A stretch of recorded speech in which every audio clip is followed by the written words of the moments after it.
Gracias a los corazones de Jesús y de María, tenemos una nueva oportunidad de estar junto a ti.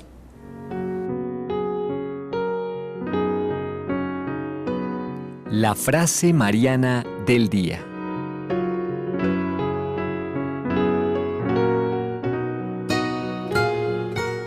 Y nos dice San Luis María Griñón de Montfort: así como un falsificador de monedas no falsifica generalmente más que el oro y la plata, y rara vez los otros metales, porque no vale la pena falsificar algo de menor valor, del mismo modo el espíritu maligno no falsifica las otras devociones, tanto como las de Jesús y María. La devoción a la Sagrada Comunión, la devoción a Nuestra Señora, que son entre las otras devociones lo que el oro y la plata entre los metales. Un saludo muy cordial a todos los amigos que nos siguen a través de los distintos medios, a través de la amplitud modulada, 1180 en la ciudad de Lima, 590 en la ciudad de Arequipa, 720 en la ciudad de Cusco. También para aquellos que nos siguen a través del internet, nuestras páginas web www.nstv.com, www.nsradio.com. También nuestros canales de YouTube, NSETV Radio, NSETV Perú. Aquellos también que nos siguen a través del portal de Gloria TV o nos ven a través del Facebook. Nuestros Face son NSTV y NSE Radio. Nuestro hashtag está en alguna de las puntas de la pantalla y es NSE junto a ti. Todo con, evidentemente, precedido del numeral, del Michi. Pues ahí tienen ustedes todas las posibilidades para poder contactarnos. Y el saludo cordial para todos ustedes y también para José Antonio Tinta, que hace posible esta transmisión. Hoy estaremos acompañándoles aquí en este espacio de trabajo. ¿Quién les habla? Randy Brunello y Eduard Pérez. ¿Me lo dije bien? Así es. Estaba en la duda si era Eduard García o Eduard Pérez. Yo sabía que era un apellido muy conocido. Sí, bastante. Le dije, no, es Pérez. Bienvenido, Eduard, una alegría tenerte aquí. Muchas gracias una vez más por la oportunidad de estar compartiendo estos temas tan bonitos. Así es, temas bonitos, temas de mucha actualidad. Estamos con el profesor Eduard, que tiene la gentileza de acompañarnos durante estos días. Y hoy tenemos un tema de esos contundentes. Fíjense, yo lo voy a leer y muchos de ustedes se van a quedar dando vueltas a decir, bueno, ¿y qué? ¿Cómo será? ¿Qué será? ¿Qué es lo que pasó? ¿Qué es lo que no pasó? Es un hermoso artículo que hemos tomado de Religión en Libertad. La mala música y peores sermones, no sermones malos, sermones malísimos, porque son peores que la mala música, casi impiden a Jennifer, una pastora luterana, hacerse católica, convertirse al catolicismo. Y ustedes dirán, ¿qué pasó? ¿En su iglesia predicaban mal, escuchaba mala música y no se dejó, no le dejaba convertirse? La cosa no va por esos lados, pero lo vamos a dejar en suspenso. ¿Qué te parece, Eduard? Así es, vamos a tocar de verdad estos puntos que son tan cruciales en nuestra fe católica, especialmente esos momentos litúrgicos que son acompañados con la música, y obviamente que tiene que ser música sagrada, música que realmente glorifique al Señor. Pues si quieres enterarte qué pasó con Jennifer, no te vayas. Ahora vamos al santo del día y enseguida nos metemos de lleno en el tema de hoy. Estamos junto a ti.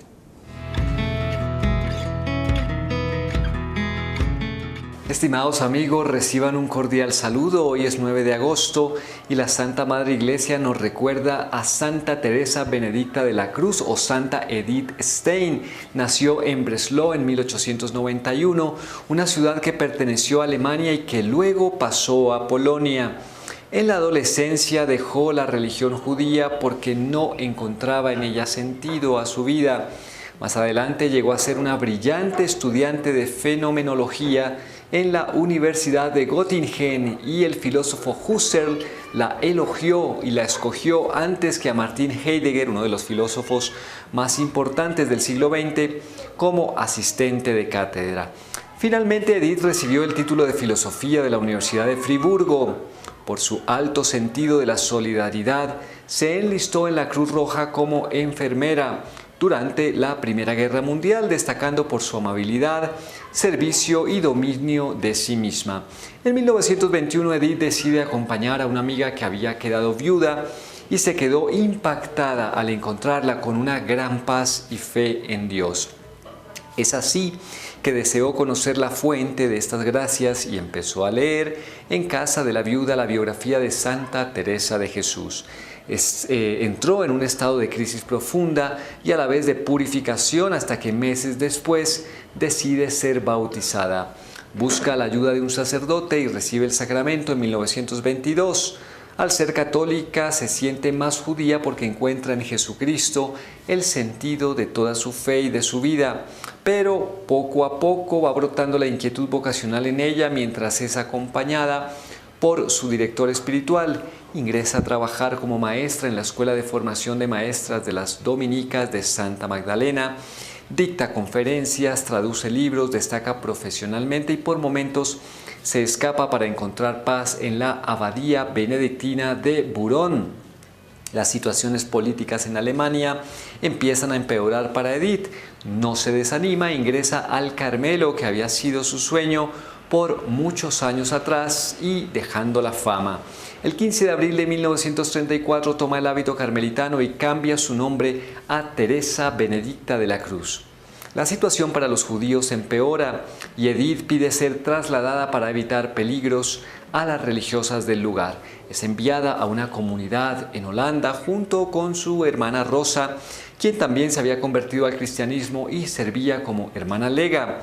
Cuando se dan las deportaciones de judíos, los luteranos, calvinistas y católicos acuerdan leer en conjunto un texto de protesta durante los servicios religiosos. Los nazis amenazan con también deportar a los judíos conversos y solamente el Papa Pío XII se mantiene firme.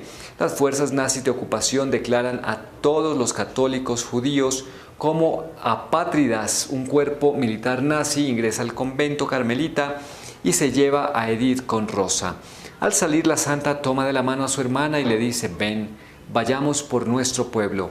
Fueron llevadas al campo de concentración de Wednesburg y los prisioneros quedaban admirados del testimonio de paz de Santa Edith, quien se preocupaba por ayudar y dar consuelo a los demás, aún en las duras condiciones de humillaciones y tormentos que vivían.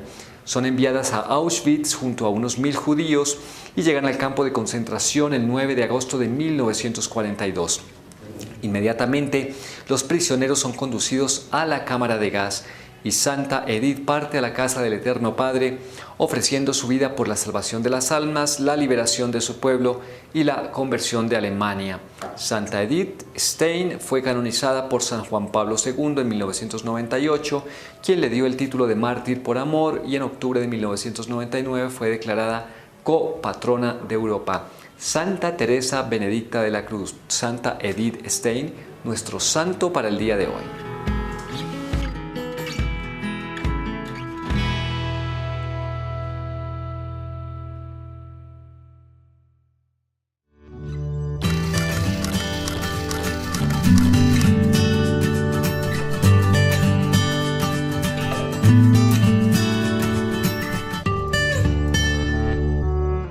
Muy bien, ya estamos de vuelta y antes de comenzar con el tema central, yo quería hacer un recuerdo que como hijos es imposible que no lo hagamos. ¿Quién no se acuerda de sus padres? Y yo quiero hablar de el primer matrimonio misionero que tuvo nuestra familia espiritual, el matrimonio de José Cruz Vicente Letamendía y Rosa María Urra Salqueta, que un día como hoy, pero hace 48 años atrás, entregaban su vida en un accidente aéreo aquí en el Cusco, el famoso, el único accidente aéreo grande que hubo de la empresa Lanza de aquel momento.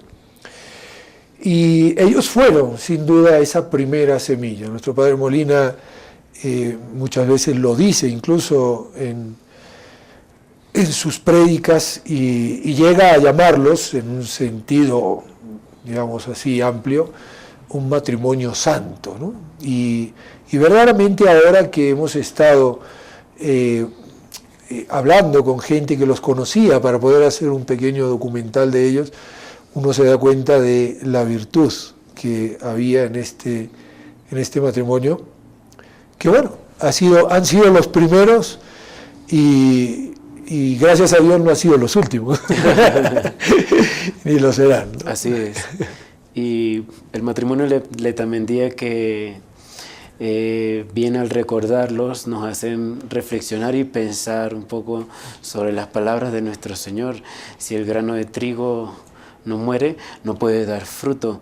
Y ellos han sido pues el grano de trigo que al ser sembrado y entregar la vida en oblación de amor, pues ha dado todo este fruto de esta obra tan hermosa, de esta familia espiritual que sigue adelante con las riendas derechas, firmes, siguiendo a Cristo el Señor y a la Virgen María.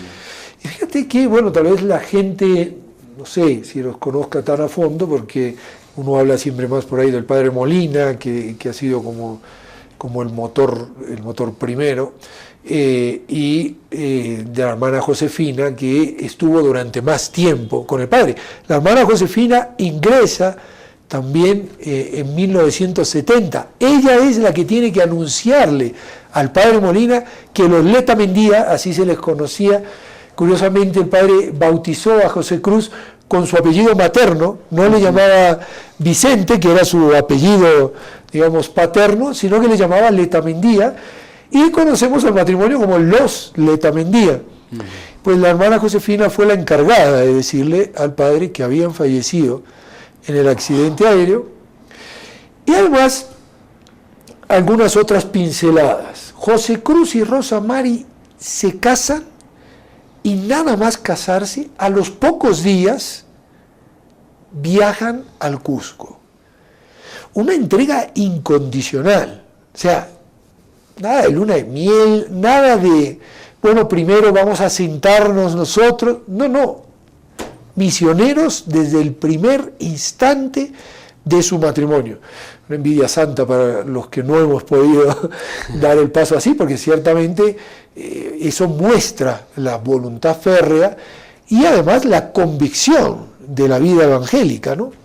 Por otro lado, llegan al Cusco con una obra incipiente, un padre Molina que tenía muchos proyectos, muchos planes, pero pocas cosas en marcha. Comienzan con una escuelita en Tío, un colegio que está ahí en la parte posterior de la parroquia de Tío, que todos conocen. Pues ese colegio lo han fundado José Cruz con el padre Molina.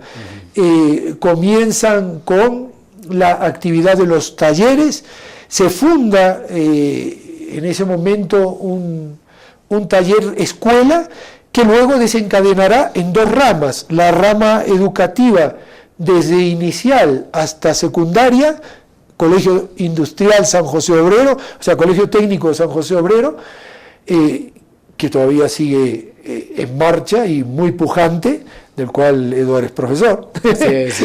El Didascalio San José Obrero, y la otra rama, la rama técnica, el Didascalio Cristo Rey, que ya es una educación superior. Y todo eso con ese empuje de un vasco que le dijo un sí al Señor contundente, secundado por su mujer y bendecido sin duda por el Señor. Solo 2 años de trabajo, llegaron en 1968, un poco más de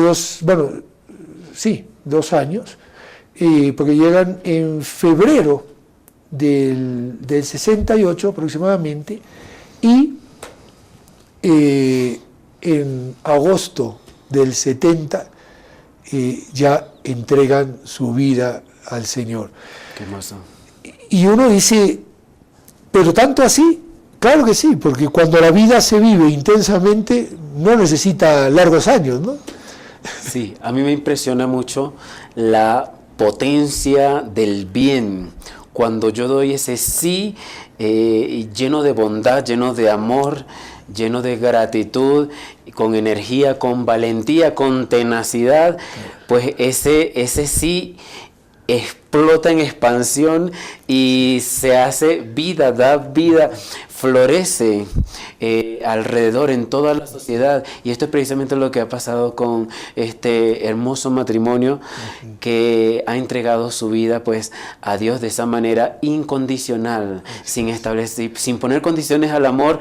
Hemos dicho sí y henos aquí estoy, Señor, para hacer tu voluntad. Y si pudiéramos pensar 2 años, ¿cuánto han sido 2 años?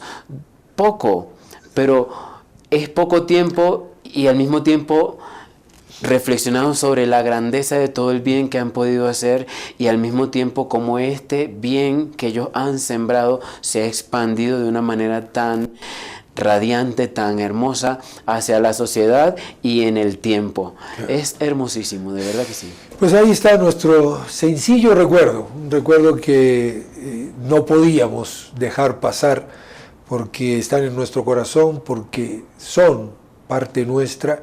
Mejor, nosotros somos parte de esa fe, porque si estamos aquí y trabajamos en esta familia es porque sencillamente personas como José Cruz, como Rosa Mari, evidentemente como nuestro padre Molina, nuestra hermana Josefina, dieron ese sí y pusieron los cimientos para que pudiéramos seguir adelante.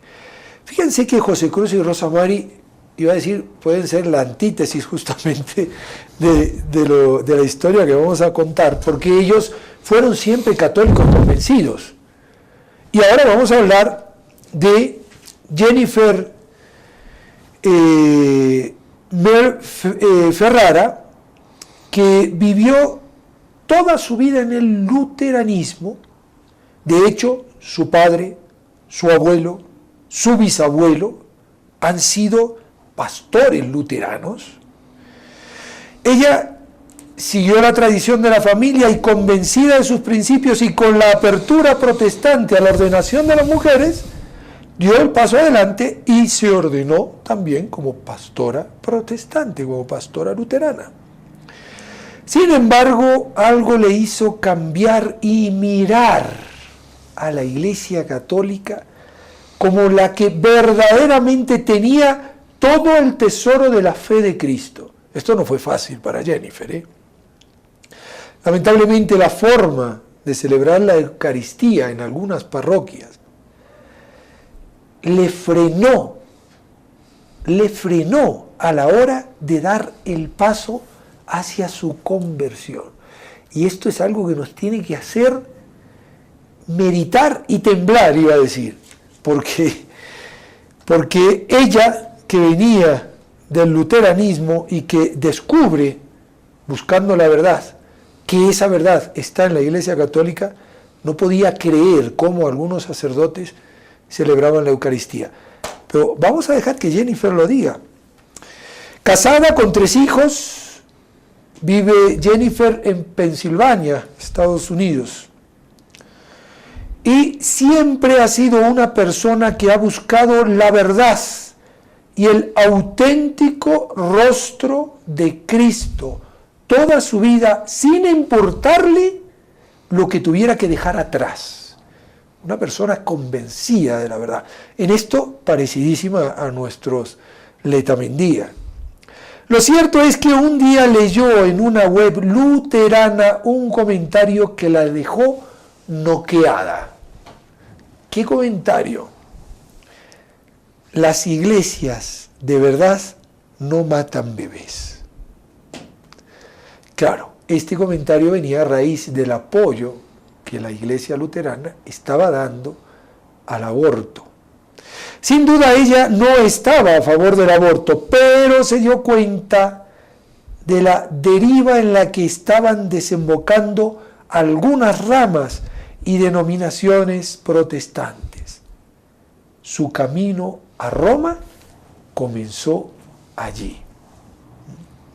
En ese momento Jennifer vio cómo el cuerpo de su iglesia estaba aceptando la cultura de la muerte y dice, me di cuenta que no tenía más remedio que salir de ella. Tremenda realidad. Sí, y al mismo tiempo ella en su afán de la búsqueda de la verdad, pues consiguió respuesta. Buscad y hallaréis. ¿Ve? Ella no se quedó simplemente con ese deseo o con esa inquietud, sino que profundizó en esa reflexión y encontró el camino a casa, el camino a Roma. Es hermoso, de verdad, comprender estas cosas desde la realidad, sobre todo emocional, espiritual, como ella lo ha vivido, donde comprendió la falsedad pues, de su denominación protestante, pero precisamente a partir de este elemento de la cultura de la muerte, más o menos para tocarnos las puertas y alarmarnos a nosotros y decirnos, oye, ábrete a la vida, apoya la cultura de la vida. ¿Cómo es posible que esa pastora protestante nos da una lección también a todos nosotros como católicos? Apoya la vida. Y no le quedó más remedio pues que salir de allí. Para eso también se necesita valentía, me parece. Se necesita coraje, mucho coraje. Y fíjense, Jennifer había contemplado el luteranismo como esa reforma, como ese correctivo, entre comillas, acuña Jennifer, de la Iglesia Católica, un correctivo a la Iglesia Católica. Sin embargo, desde hacía un tiempo, dice ella, empecé a ver el magisterio de la Iglesia Católica Romana y especialmente el magisterio de un santo, de San Juan Pablo II, como el verdadero custodio de la fe de toda la cristiandad. Por lo tanto, la única verdadera opción era convertirse en católica romana. Qué belleza como nuestra fe se da a conocer a través de aquellos que la viven. Un San Juan Pablo II que además de su magisterio fue, podríamos decir, esa llama, esa lámpara ardiendo continuamente que mostraba que no hay que hacer mucha alaraca para mostrar dónde está la verdad y vivir esa verdad sin condiciones. Esto lo deja uno diciendo eso, que si tenemos todo esto en nuestra iglesia, ¿cómo es que nosotros como católicos no lo aprovechamos? ¿No? Así es. Y precisamente hablando de San Juan Pablo II, que como bien has dicho, Randy, ha sido él como una llama incandescente en nuestra Iglesia Católica de estos tiempos, ese gran santo, se ha convertido él precisamente con la luz de Cristo en luz y dirección para todos aquellos que andan sedientos y en búsqueda de la verdad, y precisamente ella acertó en el camino, encontró la visión de esa luz y la siguió, tuvo la valentía y el coraje de decir, de plantarse firme, pararse y decir, no, este es el camino que debo seguir, aquí bien se me plantea, y el camino que debo seguir es el magisterio santo de la Iglesia Católica. ¿Ve? Ya no debo apelar a ese correctivo, como ella lo mencionaba. Y fijémonos que todavía sigue. Dice, inició el camino sola. Empecé a leer encíclicas papales, después los documentos del Concilio Vaticano II, el Catecismo de la Iglesia Católica, e incluso teólogos como von Balthasar o el entonces cardenal Joseph Ratzinger. Con el tiempo también encontraría antiguos luteranos convertidos al catolicismo. Cuanto más leía y hablaba, más me convencía, dice ella, de la verdad, de las enseñanzas de la Iglesia Católica. Y nosotros andamos viendo a ver, ¿y dónde estará la verdad? Por favor, la tenemos en casa. En casa tenemos el tesoro. En casa, en nuestra bendita iglesia. Sí. Ella habla precisamente, se expresa de una manera tan hermosa porque estaba recibiendo alimento, estaba alimentando su alma por primera vez. Impresionante esto. Y mientras más leía, más deseaba alimentar su alma. Y eso suele pasar precisamente cuando Dios guía y nos dejamos guiar nosotros por ese camino de conversión en la fe verdadera. Vengan a mí, ¿verdad? Los que estén cansados, los que tienen sed, ven, bebe del agua bendita. Ella precisamente encontró ese alimento que estaba buscando, el alimento de la fe verdadera, el alimento de la verdad. Y fijémonos, sigue, todavía no. Y como en todo proceso de conversión, llegó el momento en el que Dios le enfrentó a sí misma y a sus convicciones y le hizo tomar decisiones en serio y lanzarse confiando en Él. En ese momento ese momento llegó cuando leía el capítulo 14 de Lumen Gentium, ese documento del Concilio Vaticano II, en donde se dice que no podrán salvarse aquellos hombres que, conociendo que la Iglesia Católica fue instituida por Dios a través de Jesucristo como necesaria, sin embargo, se negasen a entrar o a perseverar en ella. Era el momento de la verdad, dice. Aunque yo estaba dispuesta a tomar un riesgo con mi alma, seguía teniendo 3 hijos pequeños a los que debía tener en consideración. Y en virtud de esos hijos, dice, tuvo que decidirse a dar el paso. Qué impresionante. Tremenda verdad. Fijémonos que esto es importante. El documento Lumen Gentium del Concilio Vaticano II le ilumina y le muestra, mira, tú estás viendo que la verdad está en la Iglesia Católica.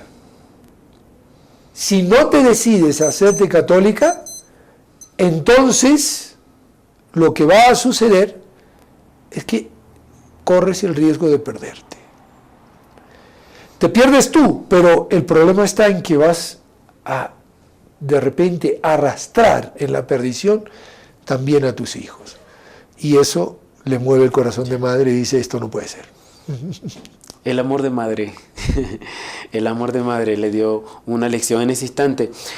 Pero a mí me impresiona esa primera parte donde ella dice que estaba dispuesta a tomar un riesgo con mi alma. O sea que ella en principio estaba meditando si quedarse todavía en el luteranismo. Qué tremendo cuando nosotros vivimos con los respetos humanos y nos dejamos llevar por esas convicciones erróneas.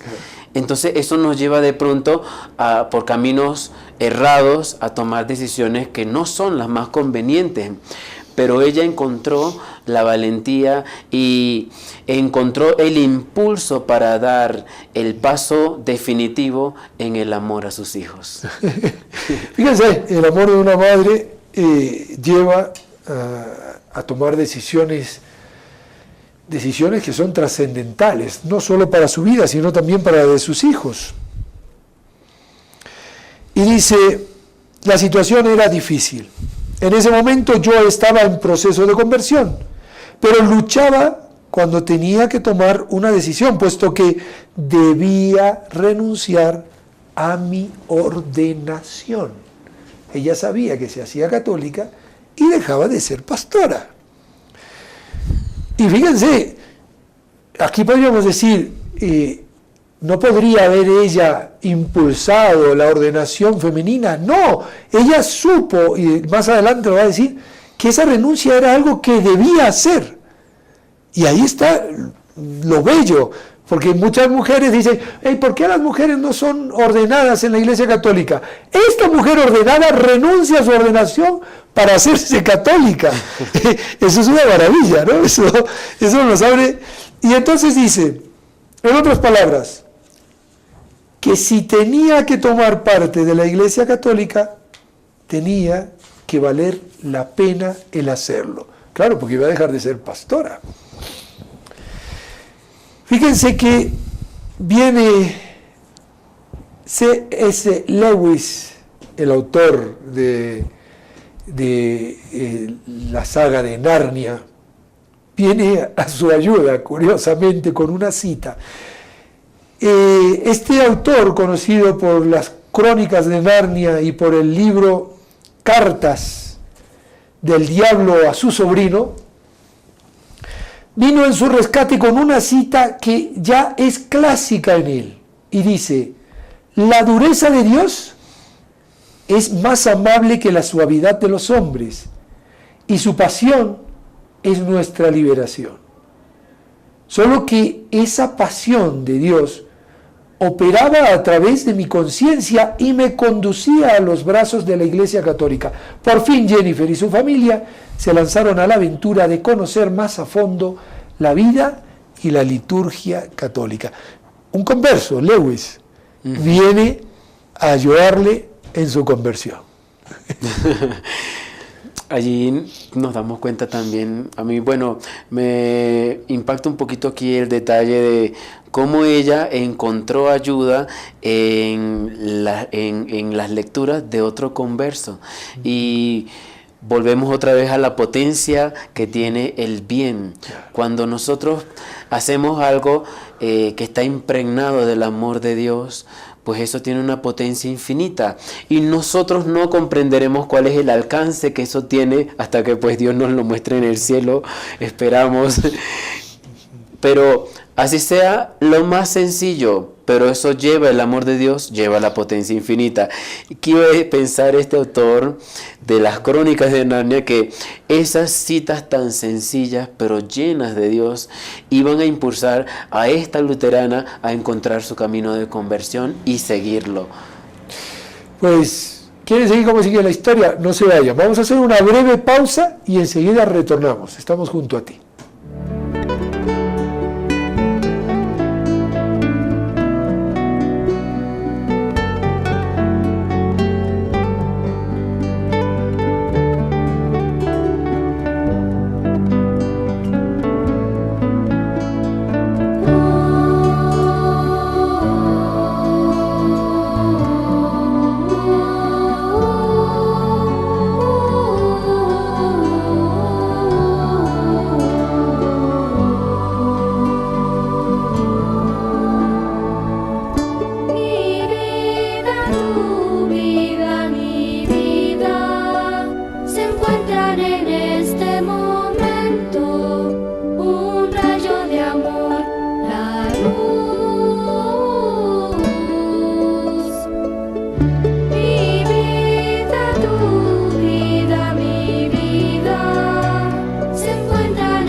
Y seguimos con Jennifer porque esto que viene ahora, yo le diría, si nos está escuchando o nos está viendo, tome asiento, apóyese en el respaldo, porque tal vez Jennifer va a hacer con nosotros un examen de conciencia que a muchos va a suponernos un palazo en la cabeza.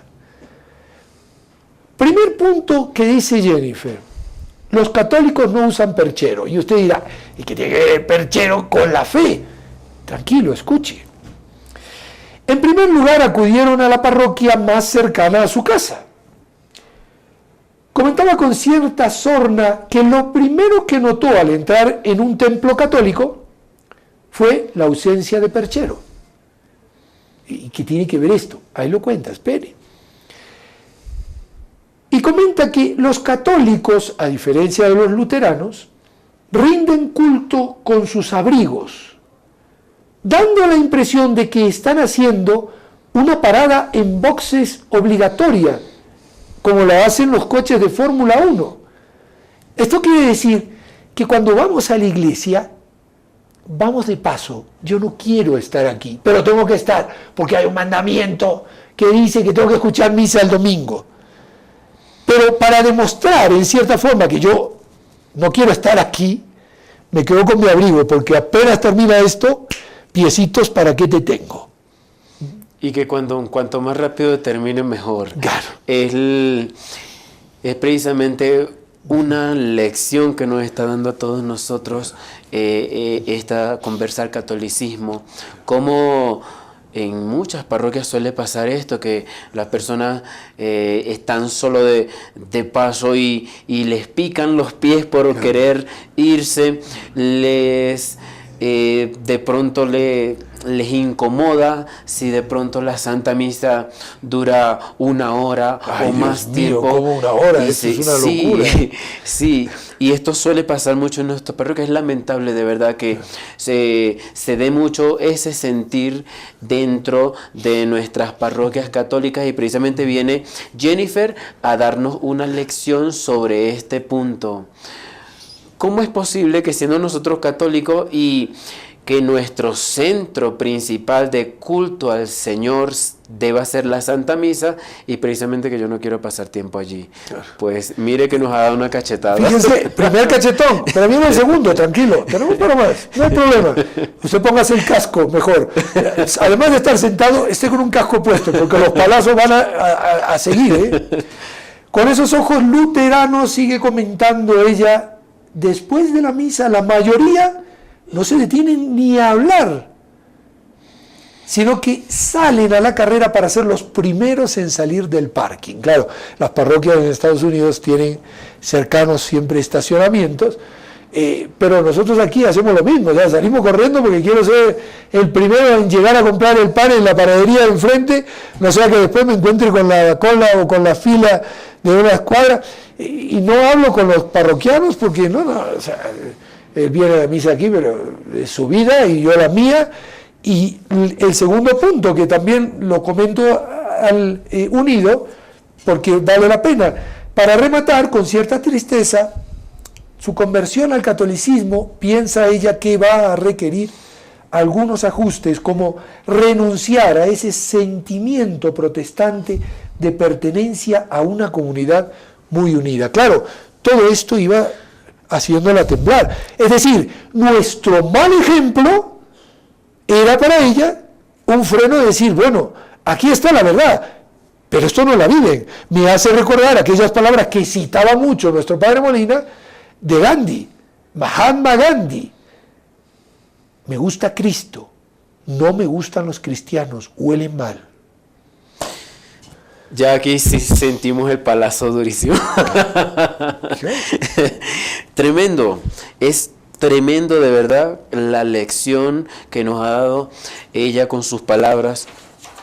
Y al mismo tiempo es lamentable cómo no sentir ese lamento en lo profundo de nuestro corazón como católicos que somos, que en muchas de nuestras parroquias más bien pareciera que se viviera al contrario de lo que ella dice, pertenencia a una comunidad muy unida, se vive todo lo contrario. Y fíjate que justamente muchas sea, muchos obispados están trabajando en esto. De hecho, dentro del plan pastoral del arzobispado de Cusco, me consta que está justamente como primera medida, podríamos decir, el conseguir esa conciencia de pertenencia.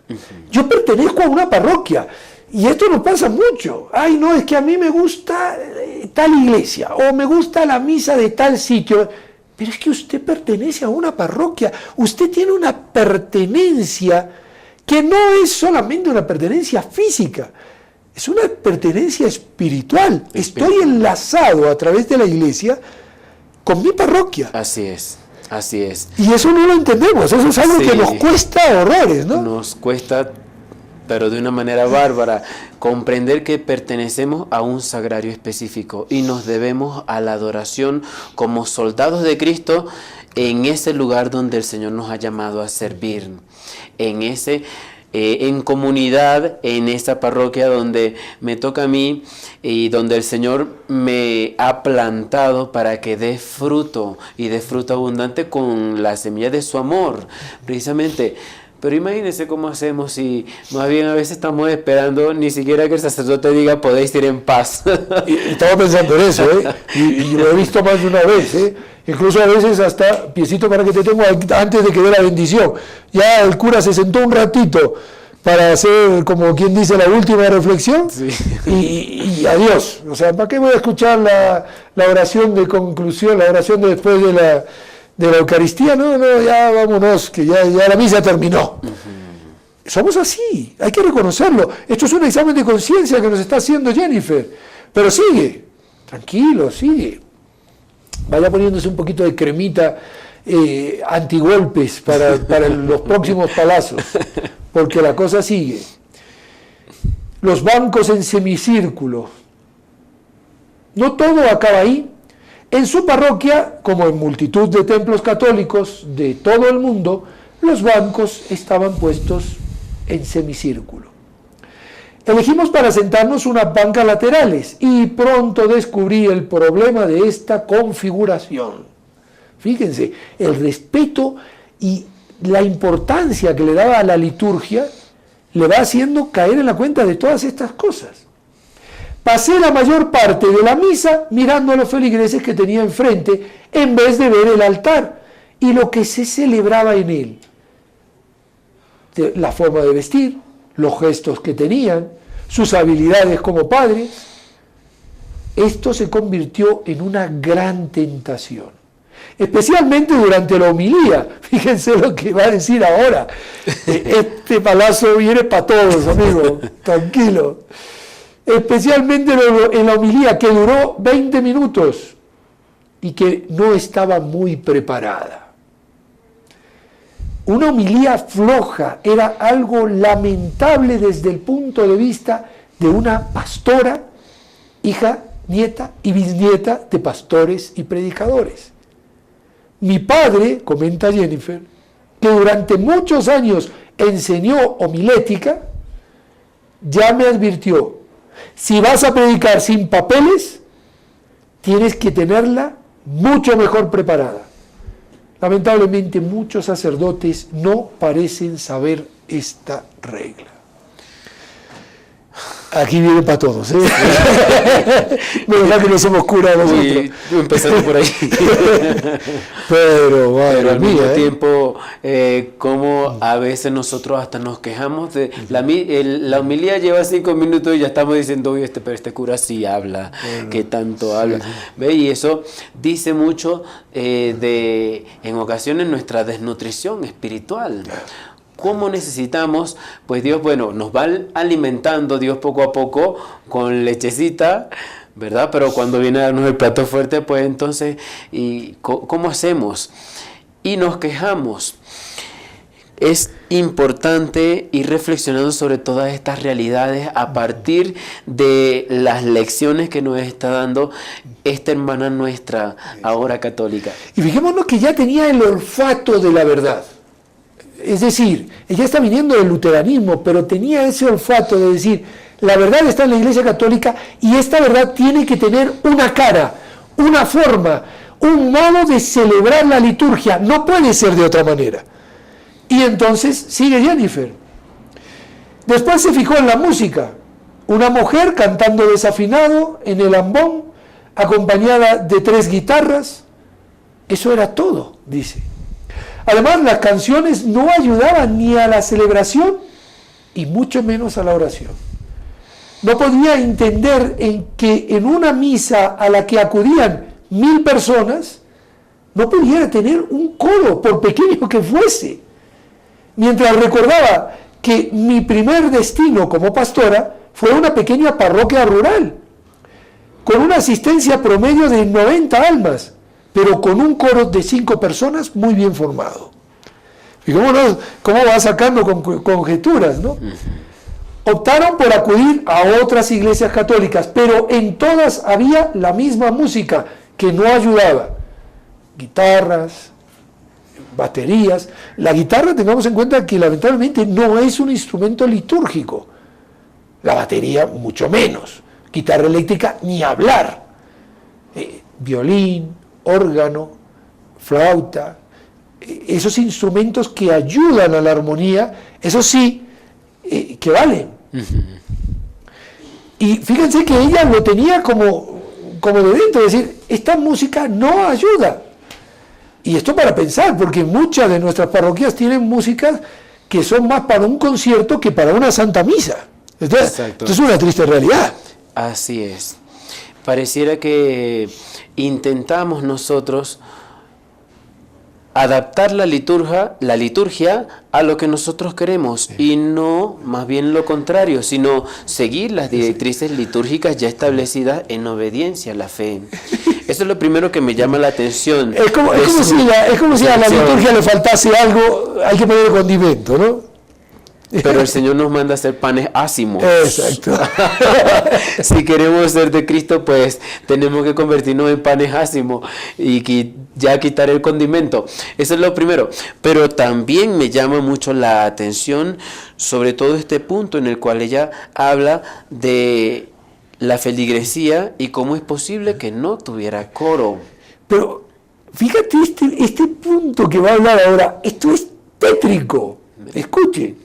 Después de visitar varias parroquias, empecé a perder la esperanza de encontrar un lugar satisfactorio de culto.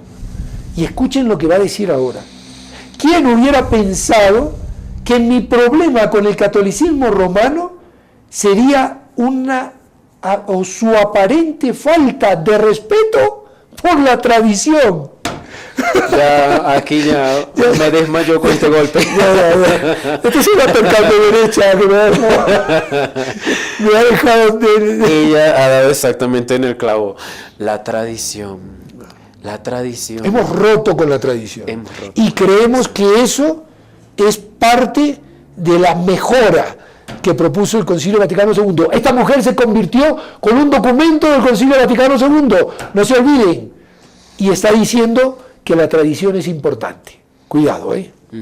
O sea que el Concilio Vaticano II engrana de manera perfecta la tradición, pero es precisamente en nuestros tiempos de la sociedad de hoy. Con una forma, no con cambios de verdades ni cambios de cosas sustanciales. Cuidado, la música dentro de la liturgia y la forma de celebrar la liturgia es algo sustancial. Así es. Yo no puedo hacer la consagración como me dé la gana, tampoco puedo meter un recital de rock dentro de una parroquia, ¿no? Definitivamente, así es.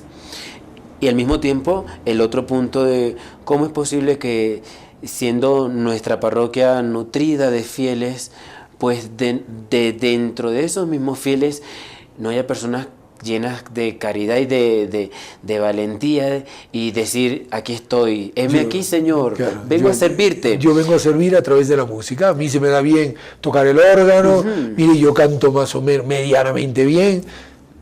Ensayamos, claro, cantamos. Así es, pero tener la buena disposición de hacer comunidad. A eso nos está llamando pues ella. Ahí está, pero sigue.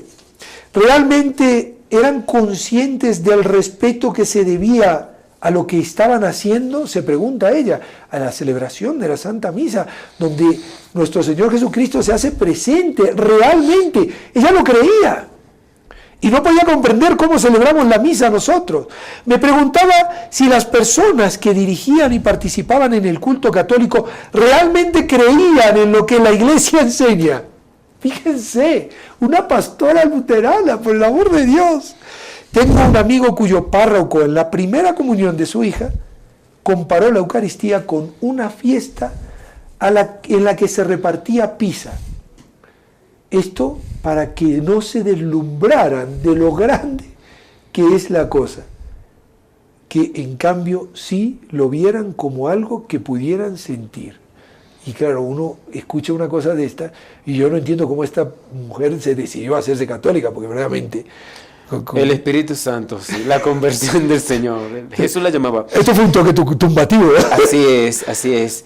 Pero es lamentable, pues, todos los excesos que tenemos dentro de nuestra liturgia, dentro de nuestra Iglesia Católica, y cómo, aún a pesar de todo eso, ella permaneció fiel en el magisterio.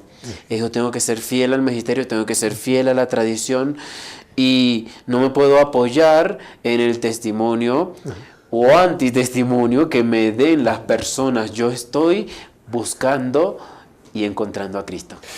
Y vamos a sintetizar porque ya se nos fue el tiempo, ya se nos fue.